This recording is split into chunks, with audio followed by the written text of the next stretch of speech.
Hi guys! Andito kami sa Tansa Oasis. Ayan, dito po ginanap yung reunion na ginawa po ng FFT family. Yung founder natin po is si Ma'am Estrella Byfield. Ayan, sa wakas na-meet na rin po namin si Ma'am Estrella. Saka si na Ma'am Salvi, Ma'am Seni po, Patrice Kit, yun po yung mga kasama namin ngayon. Kanina po, bali umuwi na po sila kanina kasi malayo pa po yung biyahe nila. So, kami na lang po yung naiwan. Actually, nag-aano na rin po kami, nag-aayos na rin po kami para makauwi na rin po. Nandito pa po kami ni na Ma'am Jelly and din sila Ma'am Estrella po. Thank you po Ma'am Estrella sa sa pagkakataon na ma-meet namin kayo. Syempre, sa tagal-tagal ng panahon na magkakaibigan tayo sa YT is ngayon ka lang namin na-meet. So, sobra pong napaka-happy namin. And then, sumunod pa po pala si Ate Ruby. Yan, si Ate Ruby po sumunod po siya. Nandyan pa din po siya nandun pa po sa cottage. And kami na lang po yung naiwan. And then pinakialaman ko yung cellphone po na Meme Jelly. Ako na po yung nag-vlog kasi busy po siya sa pagsasayaw. Ako na po ang nag-vlog para sa kanya. Busy po siya sa pagsasayaw eh. Ako na lang vlogger niya sa ngayon.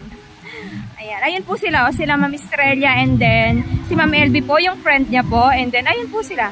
Ayun no, naku, napapalaban si Meme Jelly. Panlaban tayo nito.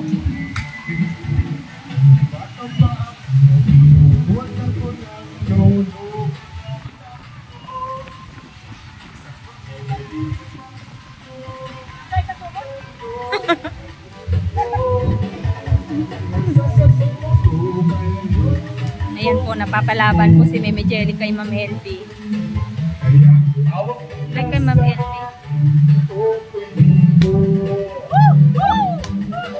Oh, galing sumayaw, galing sumayaw, sumayaw, galing sumayaw,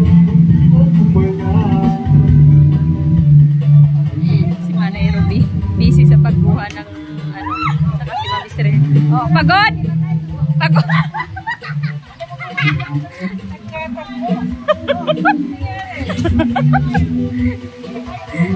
Nagkatagpo. Oh, sana. Oh.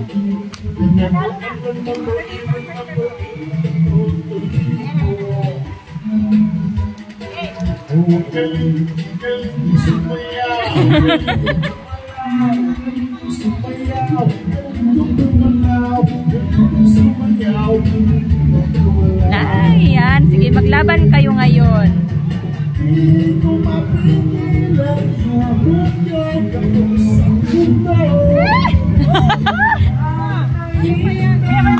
Suko! Hindi pala siya na! Lalo na pag